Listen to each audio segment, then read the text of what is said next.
Warga perumahan Bukit Cinere Indah, Kota Depok, dihebohkan dengan penemuan mayat ibu dan anak di salah satu rumah. Keberadaan dua mayat tersebut diketahui setelah adanya kecurigaan warga yang tak pernah melihat penghuni rumah tersebut dalam waktu lebih dari 1 bulan. Jenazah ibu berinisial GAH usia 68 tahun dan anak laki-lakinya DAW usia 39 tahun ditemukan dalam keadaan yang sudah sulit diidentifikasi karena diduga sudah meninggal dunia sejak lama. Kasus temuan jasad ibu dan anak di Depok mirip dengan kasus satu keluarga tewas di Kalideres. Akhir 2022, warga Kalideres dikejutkan dengan tewasnya 4 anggota keluarga di dalam satu rumah. Diduga keempat anggota keluarga ini mengikuti sebuah aliran sesat. Melihat kasus di Kalideres, apakah kasus kematian ibu dan anak di Depok merupakan korban dari aliran sesat? Dari Depok, Jawa Barat, Melik Kasna, TV One mengabarkan.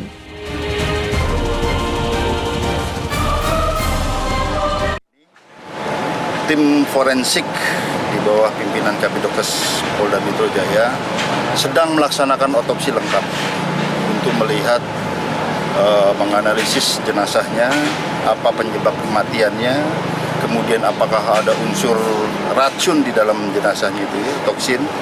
Nah, kemudian rekan-rekan sekalian, hasil penyelidikan kami juga kemarin kami datangkan tim dan kami berkoordinasi dengan digital forensik. Sementara kami menemukan satu petunjuk dari laptop yang diduga laptop korban yang berjudul To You Whomever. Jadi di sana tertulis siapapun yang membaca tulisan ini, mungkin pada saat melihat tulisan ini saya dan ibu saya sudah meninggal dunia. Nah, ini kita akan dalami apakah memang ini tulisannya jenazah ini ataupun merupakan disepsi, kita nggak tahu. Mungkin ada orang lain juga yang nulis, kita nggak tahu. Oleh karenanya, biar nanti alat bukti yang akan mengarahkan kira-kira apa yang terjadi. Ya, polisi sudah menemukan setidaknya satu petunjuk yang diungkap ke rekan-rekan media, To You Whomever gitu. Kita belum tahu apa maknanya dan ditujukan pada siapa. Kita akan berbincang dalam hal ini dengan narasumber yang sudah hadir di studio, ada Prof. Adrianus Meliala, kriminolog UI. Selamat pagi, Prof. Selamat pagi, Prof. Selamat pagi. Sehat, Prof? Sehat. Terima kasih waktunya, Prof. Oke, sebelum berbincang dengan Prof. Adrianus, kami juga akan mengajak Anda untuk bergabung dengan rekan kami, ada Rehana yang saat ini berada di lokasi kejadian untuk memberikan informasi terbaru dari sana. Rehana.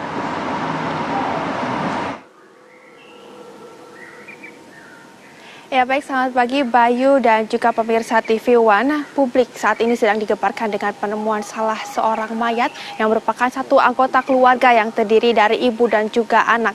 Yang mana pemirsa ketika ditemukan mayat tersebut dalam kondisi yang sudah mengerikan, yakini sudah dalam keadaan yang mengering. Ini juga mengingatkan seolah dalam kejadian yang terjadi di tahun 2022 silam, yakini ditemukan hal yang serupa juga, tetapi kejadiannya yakini ditemukan di Kalideres, Jakarta Barat. Para masyarakat di sekitar tempat saya mengabarkan di pagi hari ini juga mengungkapkan tidak adanya aktivitas yang menonjol yang memang ditujukan oleh keluarga sebelum akhirnya ditemukan meninggal dalam kondisi yang sudah mengering. Jika kita lihat pemirsa, kondisi rumah di belakang saya di tempat mengabarkan di pagi hari ini juga terlihat sudah tidak terurus. Namun ini pemirsa, pihak kepolisian juga mengungkapkan menemukan satu petunjuk yang memang ditemukan dalam TKP ataupun di tempat perkara kejadian, ditemukannya mayat satu keluarga yang sudah mengering. Di mana ditemukan satu file di dalam laptop di mana tulisan tersebut yakini To You Whomever, atau jika kita bahasa Indonesia kan pemirsa, yang artinya siapapun yang membaca tulisan ini, mungkin pada saat tulisan ini dibuat saya dan juga ibu saya sudah meninggal dunia. Ini juga tentunya meninggalkan banyak tanda tanya besar di masyarakat dan juga banyak meninggalkan rasa penasaran. apa sebetulnya yang terjadi kepada satu keluarga ini? Apakah ini merupakan motif bunuh diri ataukah ini merupakan motif dari pembunuhan? Untuk itu pemirsa, di pagi hari ini saya akan mengajak Anda untuk berbincang dengan Ketua RW yakni Bapak Heri di pagi hari ini. Halo Pak Heri, selamat pagi Pak. Pagi Mbak. Bagaimana Pak Ya. kabarnya Pak? Baik-baik, ini pagi yang sejuk, pagi yang indah. Iya betul Pak, baik sekali. Nah Pak, mungkin kita bisa bergeser sedikit ke lokasi Oke. ataupun ke rumah yang menjadi tempat kejadian Oke. dari ditemukannya satu keluarga yang ditemukan meninggal. Nah Pak Heri, mungkin publik dan juga kita semua nih penasaran bagaimana sebetulnya kronologi dari penemuan mayat ini Pak? Ya sebenarnya berawal dari laporan warga yang mungkin melihat, mungkin sering lewat, kok tidak pernah ada aktivitas di sekitar sini. Terus mereka melapor ke Pak RT memberitahu kepada petugas keamanan kami untuk mencoba melihat kondisi rumah ini bagaimana. Coba dia malam hari dia datang untuk digedor-gedor juga nggak pada keluar, bel juga nggak bunyi karena lampunya mati juga ya. Akhirnya karena itu malam hari tidak dilakukan apa-apa, kita balik baru dilanjutkan besok pagi harinya. Jadi seperti itu. Jadi sekitar jam 9:30 mereka datang kemari melihat beramai-ramai, ada Pak RT, ada Pak petugas kami juga ya. Mereka coba menggedor juga nggak bisa masuk. Akhirnya kita ambil tangga, masuk loncat ke dalam untuk dilihat. Kondisinya diintip dari kaca-kaca, tidak ada pergerakan warga sama sekali di dalam. Oke. Terus coba dilihat terkunci, sini lah garasi terbuka. Tapi pada waktu terbuka itu ada bau-bau yang mungkin juga bisa binatang yang meninggal atau gimana kita nggak tahu. Iya. Akhirnya karena ada bau-bau seperti itu nggak berani mereka masuk ke dalam. Seperti itu. Baik Pak, mungkin saya akan membahas lebih lanjut lagi Pak, lebih dalam lagi mengenai kejadian ini. Tadi juga diungkapkan bahwa ini pun ditemukannya dalam kondisi yang sudah mengering, artinya sudah terjadi beberapa saat lalu penemuannya. Nah Pak, lalu apakah ada sosialisasi ataupun misalkan pergerakan dari masyarakat yang memang satu keluarga ini tinggal di rumah ini sebelumnya Pak? Memang Aktivitasnya seperti apa? cuman memang keluar masuknya cuma sekali-kali. Kadang-kadang buang sampah, gitu. Kadang-kadang beli sayur juga. Tapi untuk berinteraksi, untuk mau berdiskusi lama itu kelihatannya mereka membatasi diri untuk itu. Ya, termasuk juga anaknya kalau butuh apa-apa dia belanja ke warung sebelah sana, jalan kaki. Itu aja, jadi kondisinya seperti itu. Sehari-harinya seperti tertutup ini aja. Oh, berarti sehari-harinya keluarga ini merupakan keluarga yang tertutup ya. Tertutup. Pak Nasir juga ingin menyinggung sedikit ya mengenai kondisi keluarganya. Memang ketika ditemukan itu hanya ada ibu dan juga seorang anak. Nah, ini juga diketahui keluarga ini juga memang tinggal di rumah ini dalam waktu yang cukup lama nih Pak. Lalu apa sebetulnya keseharian mereka? Pekerjaannya apa? Lalu suami dari ibu itu seperti apa nih Pak? Kalau suami dari ibu sebelum meninggal itu relatif mapan ya kehidupannya, nggak ada ini. Tapi sepertinya dia semacam konsultan atau apa gitu. Itu setelah meninggal di 2011, ya iuran juga masih rutin, dia bayar iuran bulanan itu rutin ke kami. Gitu, ya, gitu. Nah, mulai sejak kapan itu Pak tidak terlihat adanya aktivitas sehingga mungkin ini juga menimbulkan banyak kecurigaan di masyarakat terutama di Satpam ya Pak yang melaporkan kejadian ini? Biasanya Satpam itu punya petugas security kami itu tahu biasanya setiap hari Kamis dia keluar pakai bluebird atau apa keluar sama anaknya itu berdua gitu. Jadi sering-seringnya dijumpai itu hari Kamis itu aja yang dia tahu. Tapi kehidupannya tetap ada sebenarnya. Bahkan pada waktu kami mengaspal jalan ini dia ikut berkontribusi, meskipun nggak langsung, dia lewat tetangganya untuk disampaikan. Berarti selama beberapa bulan terakhir ini sebetulnya tuh ada aktivitas yang mungkin atau sosialisasi yang dilakukan oleh RT atau RW begitu ya Pak? Ada. Selain perbaikan jalan, ada apa lagi nih Pak yang memang menunjukkan adanya tanda-tanda Februari kemarin kita perbaikan jalan ya, terus yang lainnya ya paling ya cuman mereka kan tertutup ya, jadi untuk keluar sebenarnya kalau dia mau berinteraksi dengan luar tuh banyak sekali kegiatan di dalam komplek kami ini, mulai dari arisannya ada, kalau dia orang muslimnya ada pengajian, terus kalau dia olahraga itu ada banyak sekali senam. Sebulan sekali kita mengadakan senam kesehatan bersama seluruh warga BCI. Tapi tidak pernah terlihat keluar begitu ya Pak ya. Jadi kita lihat juga kondisi dari rumah ini Pak. saya bisa gambarkan sedikit ya pemirsa, rumput-rumputnya juga masih ada yang Tidak masih terawat ya. menumbuh, ada juga yang kering ya Pak. Nah, lalu juga di atas atapnya ada yang mulai roboh nih Pak. Apakah sebelum ditemukannya mayat yang sudah mengering ini, memang kondisi rumahnya sudah seperti ini Pak? Bagaimana nih Pak? Ya seperti ini kondisinya. Oh, sudah Ya memang seperti udah. ini ya. Cuman saya malah menduga ini rumah kosong itu mau dikontrakin, tapi kok nggak ada tulisannya gitu. Jadi, karena Kalau sering aliran kondisi- listrik seperti apa Pak? Aliran listrik? aliran listrik itu setahu saya kemarin pada waktu kejadian itu kita lihat udah diputus. Kelihatannya mungkin pembayarannya nggak rutin dia lakukan. Hingga saat ini apakah sudah ada laporan mungkin Pak dari pihak keluarga kepada Bapak selaku Pak RW di sini Pak? Tidak ada laporan. Tidak ada. seperti itu. Oke, baik Pak Hari, terima kasih Iya. banyak atas waktunya untuk Terima berbincang kasih. bersama kami di pagi hari Terima ini kasih, ya Pak. Mbak. Ya pemirsa, Terima kasih. memang kejadian serupa juga pernah terjadi di Kalideres yang seolah ini mengingatkan kepada kita ada beberapa fakta yang memang ditemukan sama. Di antaranya kini pemirsa kondisi mayat yang sudah mengering, lalu juga ada beberapa laporan dari masyarakat yang mengungkapkan keluarga ini juga cenderung untuk tertutup atau tidak melakukan sosialisasi yang banyak dengan warga sekitar. Dan pemirsa, hingga saat ini pihak dari kepolisian juga telah menemukan barang bukti yang memang sudah ada, yakni ada botol, lalu juga ada sepucuk nomor telepon, setelah itu juga ada satu batang coklat yang memang hingga saat ini sedang dilakukan lagi penelitian lebih lanjut untuk menemukan apa sebetulnya motif di balik dari penemuan mayat yang sudah mengering ini. Apakah ini merupakan motif pembunuhan ataukah ini merupakan motif bunuh diri? Tentunya Bayu dan juga pemirsa TV One, kita juga masih akan terus memantau bersama bagaimana nantinya hasil dari pemeriksaan pihak kepolisian. Kembali ke studio. Baik, terima kasih banyak Rehana atas informasinya dan selamat bertugas kembali. Saya mau langsung ke Prof. Adrianus. Kalau mencermati ini setelah sebulan baru terungkap kasusnya, kemudian juga ada salah satu bukti yang diamankan pihak kepolisian, ini file yang mungkin nggak tahu ditujukan untuk siapa. Apakah banyak dugaan ini dugaan aliran sesat, dugaan seperti kejadian Kalideres? Kalau Prof sendiri membaca seperti apa, Prof? Jika dibandingkan dengan Kalideres, maka sebetulnya temuan-temuan yang mengarah pada aliran yang sesat, mistis jauh lebih kuat, jauh lebih banyak dibandingkan dengan yang ini. Maka sebetulnya agak susah untuk kita buru-buru membawa ke sana. Dan juga jangan lupa bahwa pada saat Kalideres, saya termasuk yang banyak ngomong soal analisa bahwa kematiannya akibat kematian apokaliptik dan seterusnya. Tapi at the end of the day, ternyata kematiannya akibat daripada sakit biasa, ya sakit yang kronis yang diderita dan kemudian mengakibatkan kematian satu persatu. Nah, maka yang ini juga saya duga akan begitu, gitu ya, akan begitu.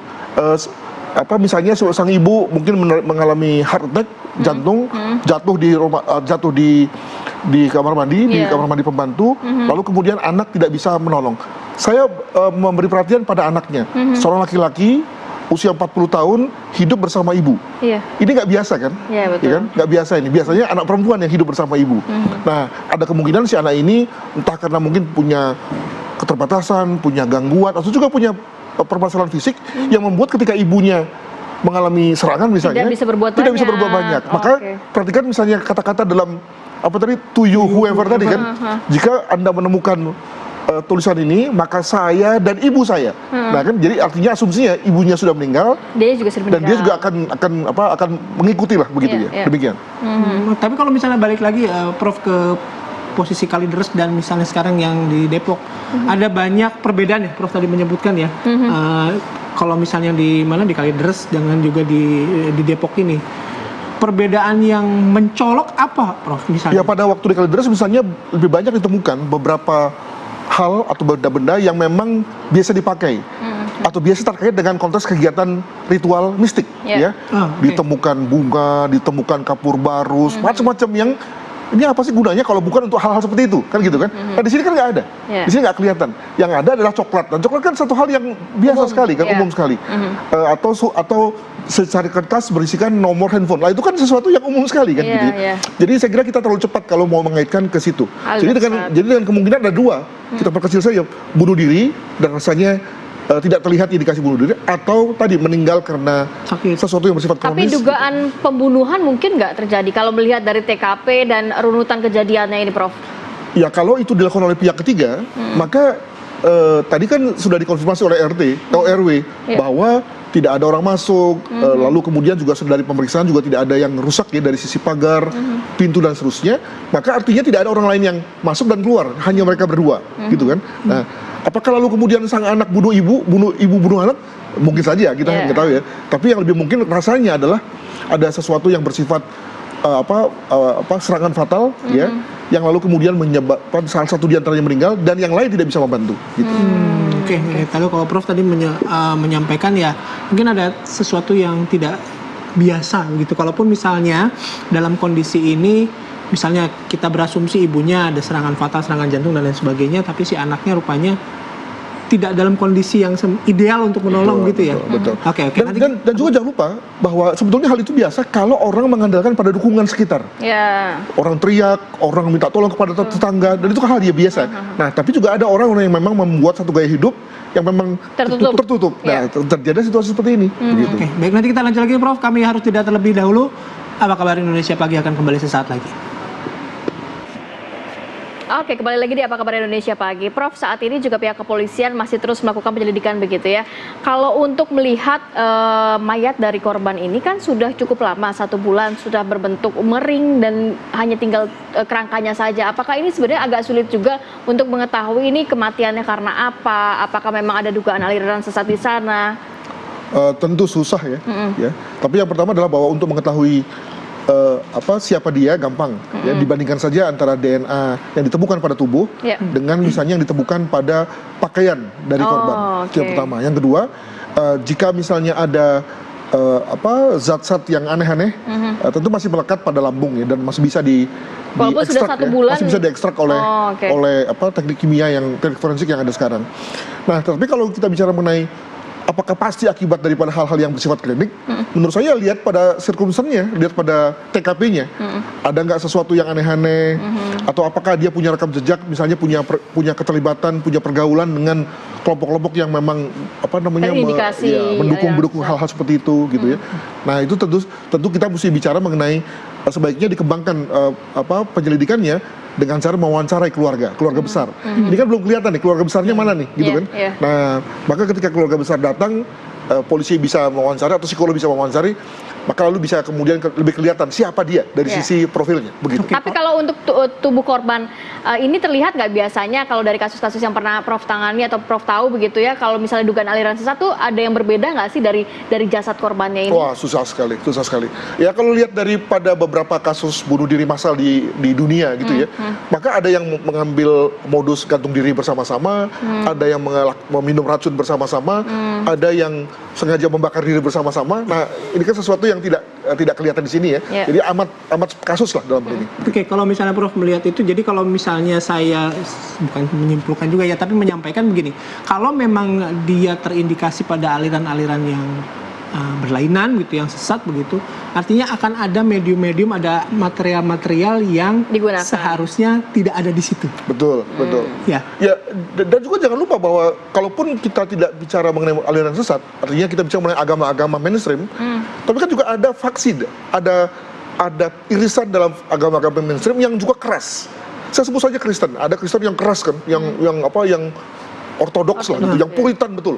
Sehingga lalu kemudian juga selalu mengambil keputusan yang juga misalnya keras juga gitu ya. Nah, mungkin sekali. Jadi kita nggak usah blaming kepada yang yang mistik dan seterusnya, tapi juga jangan-jangan juga yang mainstream juga ada begitu.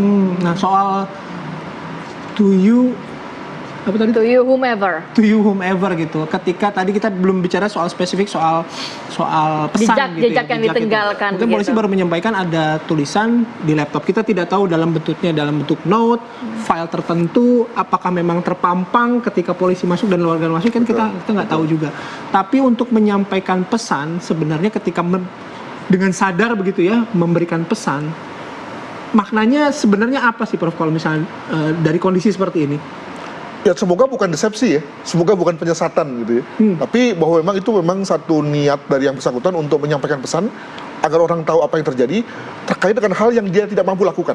Jadi dia tidak mampu keluar dari jerat in the pursuit of death-nya ya, dia tengah mengarah kepada kematian, di tengah meregang nyawa.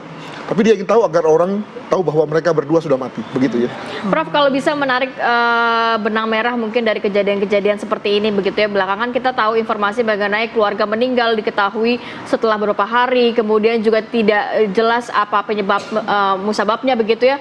Apakah memang sekarang ada semacam korelasi dengan gaya hidup masyarakat Indonesia atau gimana sih, Prof? Saya kira itu yang poin penting yang bisa kita angkat dalam konteks hikmahnya ya, bahwa banyak masyarakat kota yang lebih memilih untuk mengurangi pergaulan interaksi sebanyak mungkin. Mereka-mereka yang tinggal di perumahan-perumahan mewah, di apartemen, yang tidak tahu siapa tetangga sebelah, kiri kanan, depan belakang gitu ya. Sehingga kalau ada apa-apa, ini kita bisa mengenai bahwa kita ini kan dalam kehidupan kita tidak selalu selamanya menyenangkan ya. Tapi ada juga negatifnya, ada juga down-turn-nya, sakit, kecelakaan, musibah dan seterusnya. Nah, siapa yang bisa menolong kalau selama ini mereka nggak pernah berinteraksi? Tentu dia juga akan susah kan, nggak enak, enggan untuk mengganggu tetangga. Lain halnya kalau kita berinteraksi, berkenalan, maka untuk teriak saja tentu tetangga juga akan menolong begitu. Nah, itu yang saya kira menjadi poin yang bisa menjadi pembelajaran kita bagi semua orang ke depan yang tinggal di kota besar. Begitu. Oke, baik, terima kasih. Terima kasih banyak, Prof. Sudah hadir, sehat selalu. Terima kasih. Oke, masih ada beberapa informasi yang akan kami hadirkan, tapi kami harus jeda terlebih dahulu. Apa kabar Indonesia Pagi akan kembali sesaat lagi.